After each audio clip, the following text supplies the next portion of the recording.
इतिहास की एक बहुत ही अजीब और मतलब हैरान करने वाली बात है।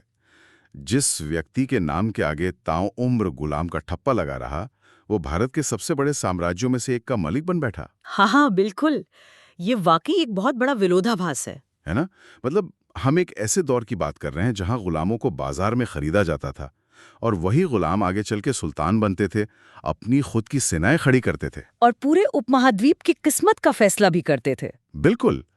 तो एग्जाम ट्रैक कोचिंग क्लासेस के जो भी छात्र प्रतियोगी परीक्षाओं की तैयारी कर रहे हैं, उनके लिए आज की ये ऐतिहासिक पड़ताल बहुत खास होने वाली है। सही कहा। और आज हम सिर्फ तारीखों का रट्टा नहीं मारेंगे। एकदम नहीं। हम दिल्ली सल्तनत के 1206 से लेके 1526 एडी तक के उस पूरे दौर और खासकर गुलाम वंश की शुरुआती इतिहास की गहराई में उतरेंगे। हम समझेंगे कि आखिर इन विदेशी आक्रमणकारियों ने भारत में प्रवेश कैसे किया और कैसे यहाँ की राजनीति को पलटा और एक स्थायी साम्राज्य की नींव रखी।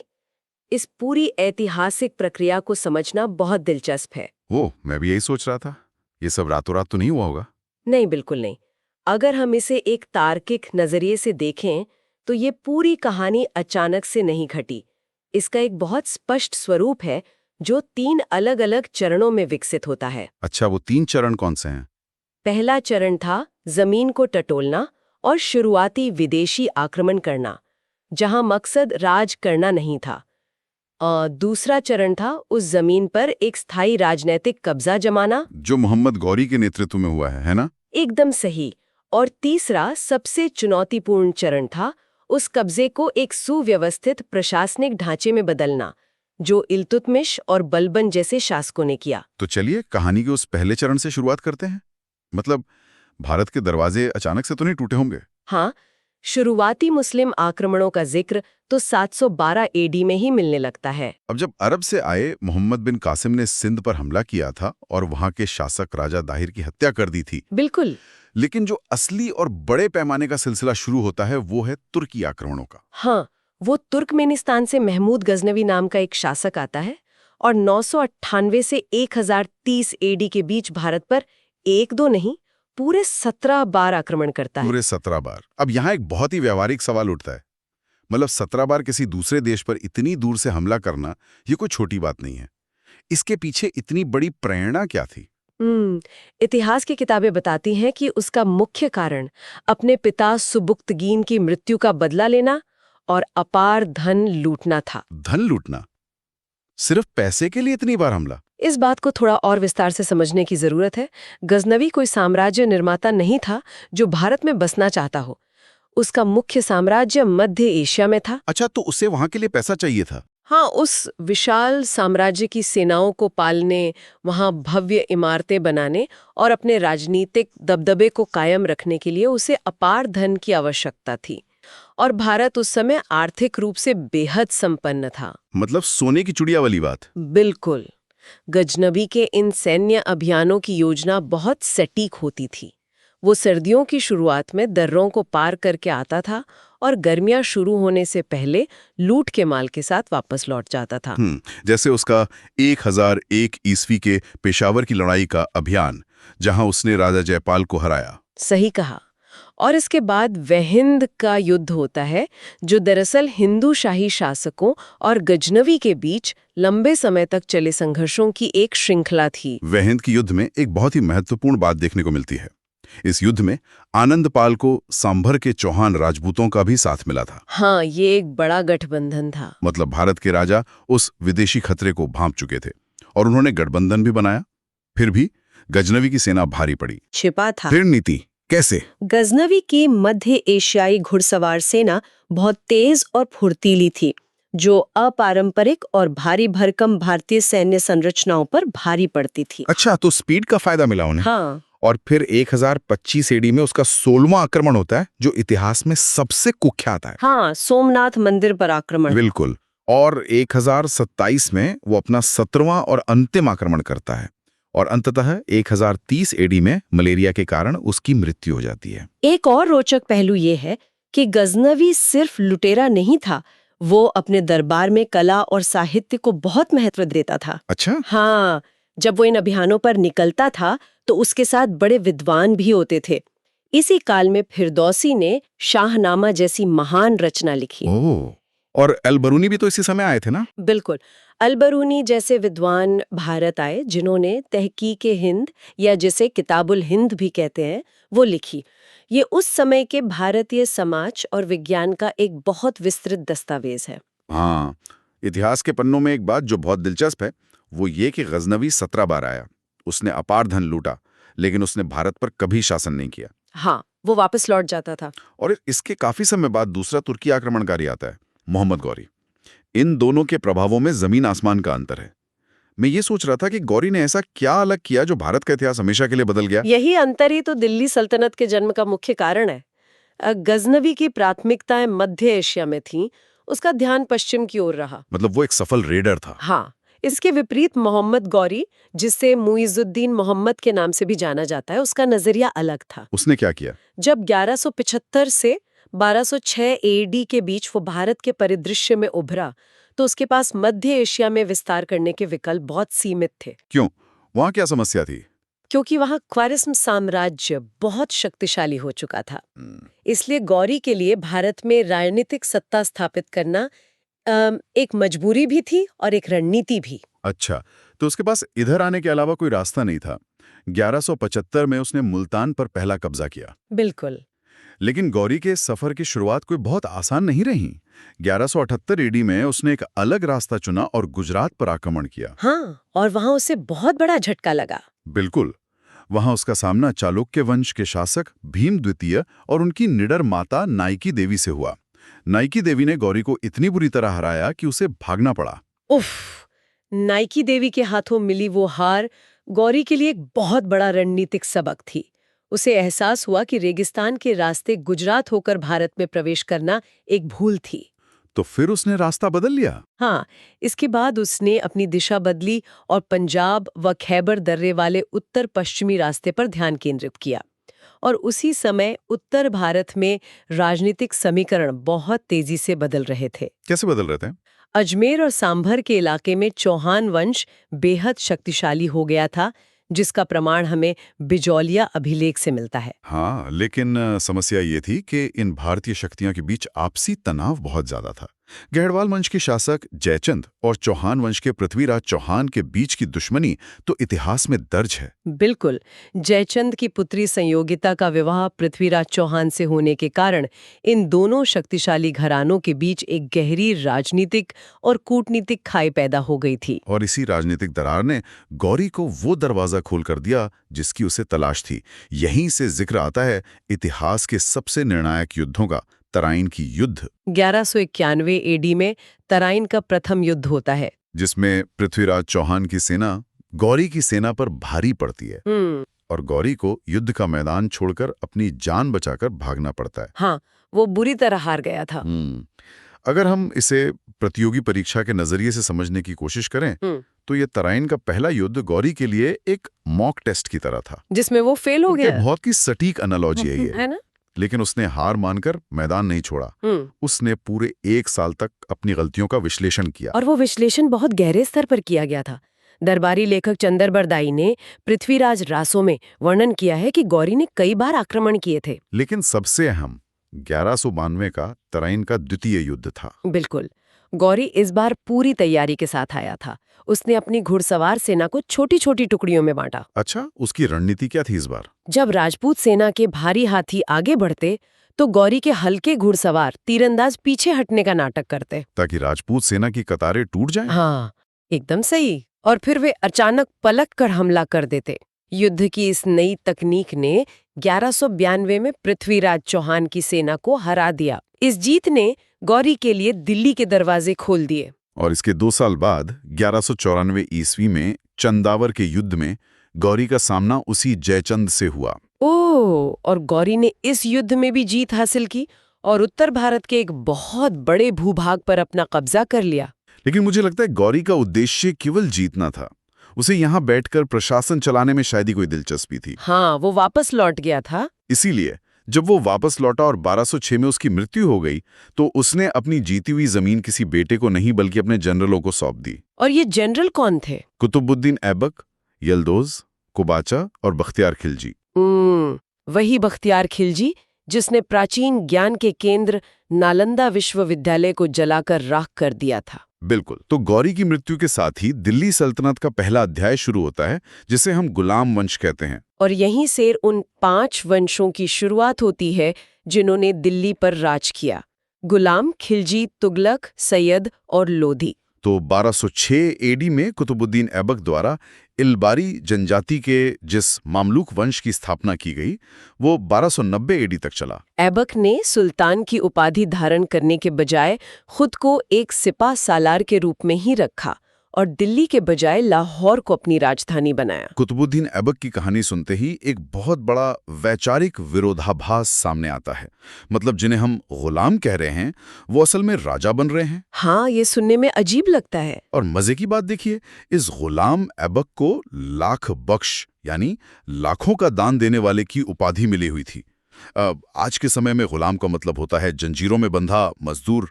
तो क्या कोई मजदूर अचानक से लाखों का दान देने वाला राजा बन सकता था? ये समझना बेहद जरूरी है छात्रों के लिए, क्योंकि गुलाम शब्द का आधुनिक अर्थ उस समय के मामलूक शब्द से बिल्कुल अलग है। अच्छा, तो मामलूक क्या होते थे? मध्य एशियाई और इस्लामी समाजों में मामलूक ऐसे लोग होते थे जिन्हें बचपन में ही बाजारों से खरीद लिया जाता था, लेकिन उनसे मजदूरी नहीं करवाई जाती थी। तो फिर क्या करवाते थे? उन्हें राज्य के खर्च पर सबसे बेहतरीन सैन्य प्रशिक्षण, शिक्षा, घुड़सवारी और कूटनीति सिखाई जाती थी। ये सुल्तान के प्रति पूरी तरह वफादार होते थे, क्योंकि इनका कोई अपना परिवार नहीं होता था। मतलब ये इलीट कमांडोज ऐसे थे? बिल्कुल। वक्त के साथ अपनी काबिलियत के दम पर ये सेनापति, गवर्नर और शासक तक बन सकते थे। तो ऐबक कोई मजदूर नहीं था, वो गौरी का सबसे काबिल कमांडर था। अच्छा, तो उसका लाख बख्श होना उसकी राजनीतिक और आर्थिक शक्ति को दिखाता है। ये नजरिया तो इस पूरे दौर की कहानी ही बदल देता है ना? ऐबक का शासनकाल बहुत लंबा नहीं रहा। 1210 ईस्वी में चौगान, जो आज के पोलो खेल जैसा होता है, उसे खेलते समय घोड़े से गिरकर उसकी मृत्यु हो गई। लेकिन इतने कम समय में भी उसने भारत की वास्तुकला पर एक गहरी छाप छोड़ी। उसने 2 प्रमुख मस्जिदों का निर्माण करवाया। दिल्ली में कुव्वतुल इस्लाम मस्जिद और अजमेर में 2.5 दिन का झोपड़ा, है ना? हाँ, 2.5 दिन का झोपड़ा, जो कि मूल रूप से एक जैन मठ और संस्कृत विद्यालय हुआ करता था। नोट्स में यह भी बताया गया है कि कुव्वतुल इस्लाम मस्जिद में कॉर्बिल्ट तकनीक का इस्तेमाल हुआ है। ये तकनीक क्या है? शुरुआती तुर्की शासक अपने साथ इस्लामी वास्तुकला का विचार तो लाए थे, लेकिन यहाँ के भारतीय कारीगरों को ट्रू आर्च यानी वास्तविक मेहराब बनाना नहीं आता था। तो उन्होंने क्या जुगाड़ निकाला? इसलिए उन्होंने कॉर्बेल्ट तकनीक का इस्तेमाल किया। इसमें पत्थरों को एक के ऊपर एक रखते हुए हर ऊपरी पत्थर को थोड़ा अंदर की तरफ खिसका कर रखा जाता है, जब तक कि दोनों तरफ के पत्थर बीच में आकर मिल न जाएं। ओहो, मतलब देखने में वो एक मेहराब जैसा लगता है, लेकिन तकनीक अलग होती है। एकदम सही। ऐबक के स्थापत्य का एक और बड़ा उदाहरण है कुतुब मीनार। ऐबक ने प्रसिद्ध सूफी संत ख्वाजा कुतुबुद्दीन बख्तियार काकी के सम्मान में इसका निर्माण शुरू करवाया था, जो कि 73 मीटर ऊंची 5 मंजिला इमारत है। हाँ, हालांकि ऐबक केवल इसकी पहली मंजिल ही बनवा सका। बाद में उसके दामाद इल्तुतमिश ने इसमें 3 मंजिलें जोड़ी और आगे चलकर फिरोज शाह तुगलक ने इसकी 5वीं मंजिल का निर्माण पूरा करवाया। और ऐबक के दरबार में हसन उन निजामी जैसे बड़े लेखक भी थे, जिन्होंने ताज उल मासीर लिखी। हाँ, और फखरुद्दीन को भी उसने संरक्षण दिया था। ऐबक के जाने के बाद गद्दी पर आराम शाह बैठा, लेकिन वो एक कमजोर शासक साबित हुआ। इसके बाद कहानी में एंट्री होती है ऐबक के दामाद शमसुद्दीन इल्तुतमिश की, जिसने 1211 से 1236 एडी तक शासन किया। उसने आराम शाह की हत्या कर गद्दी हासिल की और सबसे पहला कूटनीतिक कदम ये उठाया कि राजधानी को लाहौर से दिल्ली ले आया, और यहीं से दिल्ली सत्ता का मुख्य केंद्र बन गई। लेकिन इल्तुतमिश का सफर आसान नहीं था। 1221 ईस्वी में मंगोल नेता चंगेज खान का खतरा दिल्ली की तरफ बढ़ रहा था। ओहो, चंगेज खान का खौफ उस समय चरम पर था। 1219 ईस्वी में उसने ट्रांसऑक्सियाना पर हमला किया था। ट्रांसऑक्सियाना, हाँ, मध्य एशिया का वो इलाका जो आमू दरिया के पार स्थित है, यानी आज का उज़्बेकिस्तान और ताजिकिस्तान। तो वहां के शासक जलालुद्दीन मंगबरनी ने भागकर इल्तुतमिश से शरण मांगी थी। बिल्कुल। लेकिन इल्तुतमिश एक बहुत चतुर कूटनीतिज्ञ था। उसे पता था कि अगर उसने मंगबर्नी को पनाह दी तो चंगेज खान की सेना दिल्ली को शमशान बना देगी। तो उसने क्या किया? उसने बहुत ही विनम्रता से मंगबर्नी को शरण देने से इनकार कर दिया और इस तरह नवजात दिल्ली सल्तनत को मंगोलों के प्रकोप से बचा लिया। कूटनीति के साथ साथ इल्तुतमिश को दिल्ली सल्तनत का वास्तविक संस्थापक भी कहा जाता है, क्योंकि उसने प्रशासन और अर्थव्यवस्था को सुधारा। उसने मुद्रा प्रणाली को सुधारा, चांदी का टंका और तांबे का जीतल चलाया, जो बहुत लंबे समय तक मानक मुद्रा बने रहे। और प्रशासन चलाने के लिए उसने इक्ता प्रणाली की शुरुआत की। ये इक्ता प्रणाली क्या थी? इक्ता प्रणाली को समझना बहुत जरूरी है। उस समय सुल्तान के पास इतना खजाना नहीं होता था कि वो अपने विशाल साम्राज्य के हर अधिकारी को हर महीने नकद वेतन दे सके। अच्छा, तो नकद की जगह जमीन? बिल्कुल। इल्तुतमिश ने वेतन के बदले अधिकारियों को जमीन के बड़े बड़े टुकड़े दे दिए, जिन्हें इक्ता कहा गया। इन अधिकारियों को मुक्ति या वली कहा जाता था। तो उनका काम उस जमीन से टैक्स वसूलना था? हाँ, किसानों से राजस्व वसूलना, उसमें से अपनी सेना का खर्च निकालना और बचा हुआ पैसा सुल्तान के खजाने में जमा करना। इससे तो सुल्तान को एक स्थायी सेना मिल गई और दूर दराज के इलाकों पर नियंत्रण भी हो गया। एक तीर से दो शिकार। ये तो बहुत ही शानदार व्यवस्था थी।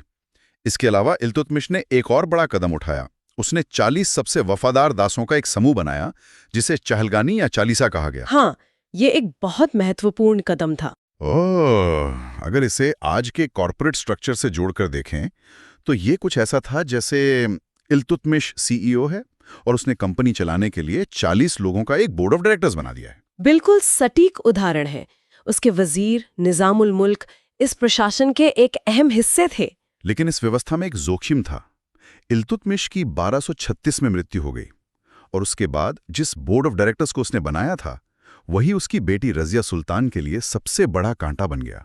ओह, रजिया सुल्तान 1236 से 1240 एडी तक गद्दी पर बैठीं। वो भारत की पहली और एकमात्र मुस्लिम महिला शासक थीं। इल्तुतमिश ने अपने जीवन काल में ही उन्हें चुन लिया था। हाँ, क्योंकि उसके बेटे योग्य नहीं थे।